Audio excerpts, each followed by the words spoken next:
दोस्तों आज की इस वीडियो में हम करने वाले हैं बिहार डीएलएड एंट्रेंस एग्जाम 2023 में पूछे गए सोशल साइंस के मोस्ट इंपॉर्टेंट 37 क्वेश्चंस। चलिए दोस्तों स्टार्ट करते हैं। देखिए फर्स्ट क्वेश्चन में पूछा गया है भारतीय संविधान के किस अनुच्छेद में किस आर्टिकल में धन विधेयक की परिभाषा दी गई है। सही आंसर होगा दोस्तों आर्टिकल 110 में। नेक्स्ट क्वेश्चन में पूछा गया है सर्वोच्च न्यायालय के न्यायाधीश कितनी वर्ष की उम्र में सेवानिवृत्त होते हैं।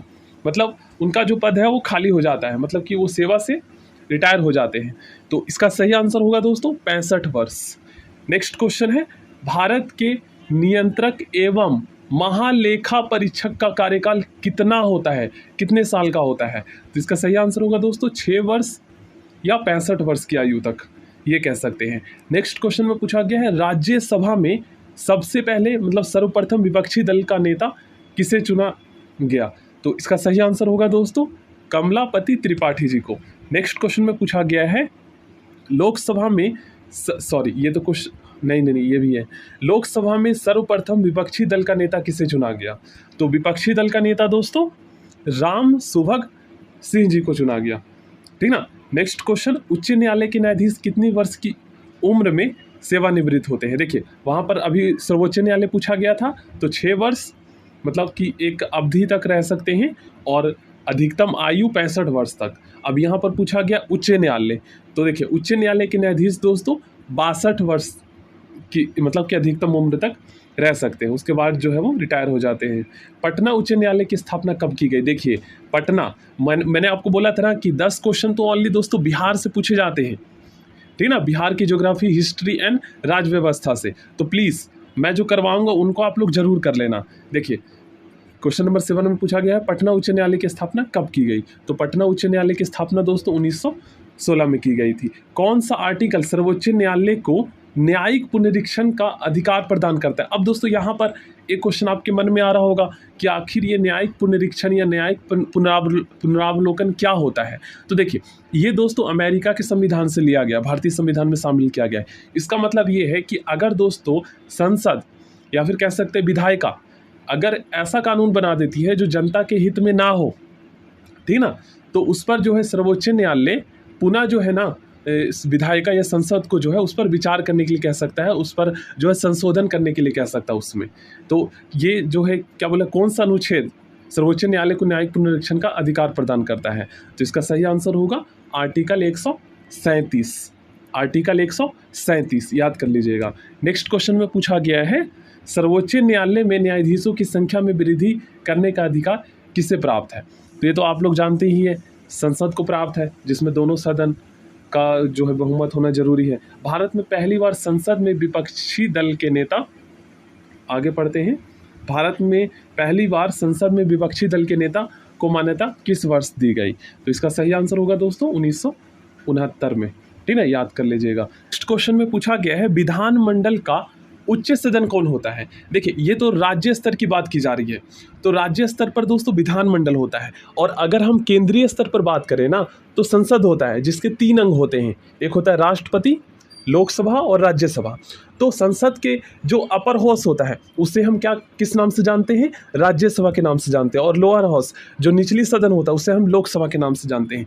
इसी तरीके से दोस्तों विधानमंडल में जो है ना एक उच्च सदन होता है और दूसरा होता है निम्न सदन। तो यहाँ पर उच्च सदन पूछा गया है तो उच्च सदन विधान परिषद होता है, ठीक ना, और निम्न सदन जो है वो विधान सभा होता है। तो यहाँ पर उच्च सदन पूछा गया था, तो 11 का आंसर होगा सी। नेक्स्ट क्वेश्चन किस लोकसभा अध्यक्ष के विरोध में सर्वप्रथम अविश्वास प्रस्ताव लाया गया था। तो इसका सही आंसर होगा दोस्तों जीवी मावलंकर के, ठीक ना, इसके विरोध में। नेक्स्ट क्वेश्चन में पूछा गया भारत का प्रथम विधि अधिकारी कौन होता है। तो भारत का प्रथम विधि अधिकारी दोस्तों महान्यायवादी होता है, ठीक ना, ऑप्शन सी इसका सही आंसर होगा। चलिए नेक्स्ट क्वेश्चन करते हैं। तो नेक्स्ट क्वेश्चन में पूछा गया धन विधेयक सर्वप्रथम पेश किया जाता है। देखिए धन विधेयक दोस्तों सबसे पहले लोकसभा में पेश किया जाता है, ठीक ना, लोकसभा के पास ज़्यादा पावर होता है राज्यसभा के मुकाबले हम देखें तो, ठीक ना। नेक्स्ट क्वेश्चन कोई विधेयक धन विधेयक है या नहीं इसका अंतिम निर्णय कौन करता है। काफ़ी इंपॉर्टेंट क्वेश्चन है। तो इसका सही आंसर होगा दोस्तों लोकसभा अध्यक्ष करता है, ठीक ना। धन विद्या को राज्यसभा अपने पास अधिकतम कितने समय तक रोक सकती है? काफ़ी ज़्यादा इंपॉर्टेंट क्वेश्चन है, तो इसका सही आंसर होगा 14 डेज तक, ठीक ना। नेक्स्ट क्वेश्चन करते हैं। तो भारतीय राज्य की प्रथम महिला राज्यपाल कौन थी? सरोजनी नायडू। आप में से मोस्टली स्टूडेंट को पता होगा। नेक्स्ट क्वेश्चन में पूछा गया, भारत के महान्यायवादी की नियुक्ति राष्ट्रपति किस आर्टिकल के तहत करते हैं? तो इसका सही आंसर होगा आर्टिकल 76 के तहत, ठीक ना। काफ़ी ज़्यादा इंपॉर्टेंट क्वेश्चन है। नेक्स्ट क्वेश्चन में पूछा गया, जनहित याचिका कहाँ प्रस्तुत किया जाता है? तो जनहित याचिका दोस्तों सर्वोच्च न्यायालय और उच्च न्यायालय दोनों में प्रस्तुत किया जाता है। ऑप्शन डी इसका सही आंसर होगा। नेक्स्ट क्वेश्चन काफ़ी ज़्यादा इंपॉर्टेंट है। देखिए, राज्य सरकार का प्रथम विधि अधिकारी कौन होता है? देखिए, राज्य सरकार की यहाँ पर बात की जा रही है, तो राज्य सरकार की अगर बात की जाए तो महाधिवक्ता होता है, ठीक ना। और अगर दोस्तों भारत या भारत सरकार या केंद्र सरकार कह सकते हैं कि प्रथम विधि अधिकारी कौन होता है, तो वहाँ पर आपको बताना है महान्यायवादी, और राज्य सरकार के लिए महाधिवक्ता, ठीक ना। ये दोनों आप क्लियर हो गया होगा। दो तरीके से क्वेश्चन पूछ लिया जाता है। नंबर 21 में पूछा गया है, उच्च न्यायालय के न्यायाधीशों की नियुक्ति कौन करता है? तो उच्च न्यायालय के न्यायाधीशों की नियुक्ति दोस्तों राष्ट्रपति करता है, ठीक ना। हाई कोर्ट या सुप्रीम कोर्ट के जो न्यायाधीश होते हैं, इसकी नियुक्ति राष्ट्रपति करता है।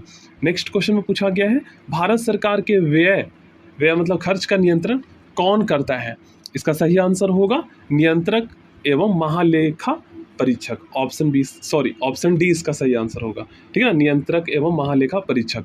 क्वेश्चन नंबर 23 में पूछा गया है, नियंत्रक एवं महालेखा परीक्षक की नियुक्ति का प्रावधान किस आर्टिकल में किया गया है? मतलब इसका जिक्र किस आर्टिकल में किया गया है? तो आर्टिकल 148 में किया गया है।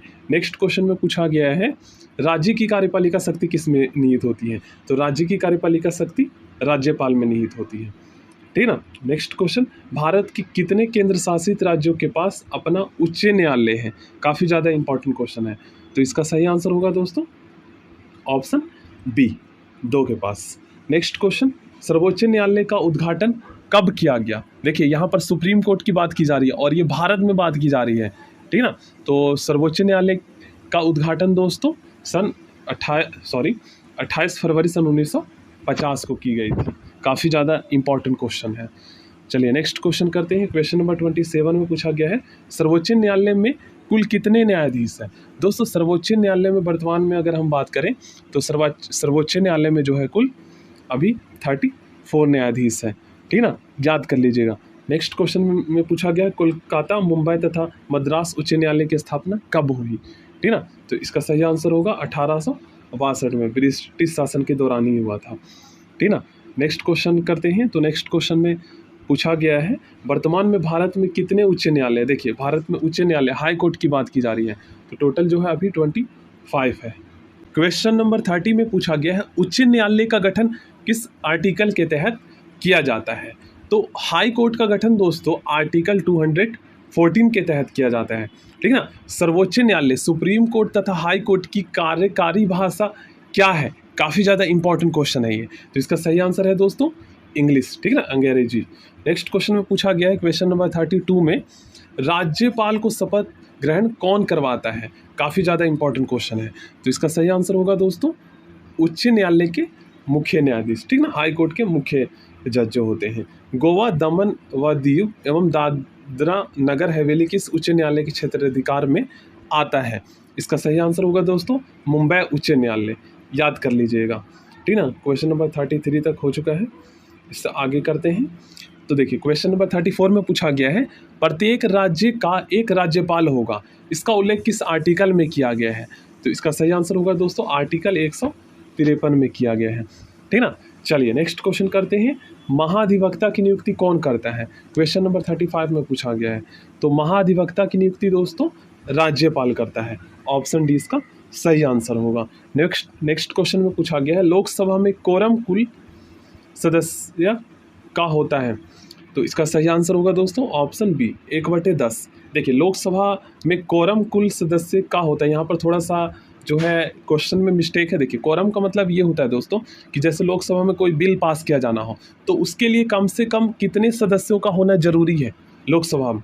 तो लोकसभा कुल सदस्यों का 1/10, ठीक ना, या फिर हम कह सकते हैं उनका 10% होना जरूरी है, ठीक ना। सर्वोच्च न्यायालय के न्यायाधीशों का वेतन कौन निर्धारित करता है? सर्वोच्च न्यायालय के न्यायाधीशों का वेतन काफ़ी ज़्यादा इंपॉर्टेंट है, तो भारत का संसद, ठीक है ना, ऑप्शन ए इसका सही आंसर होगा। सो थैंक यू दोस्तों। नेक्स्ट वीडियो में मैं आपको और भी जो है प्रीवियस ईयर के क्वेश्चंस पेपर सॉल्व करवाऊंगा, तो प्लीज़ उन सभी वीडियोज़ को आप लोग देख लेना और इन सभी क्वेश्चंस को आप लोग जरूर कर लेना।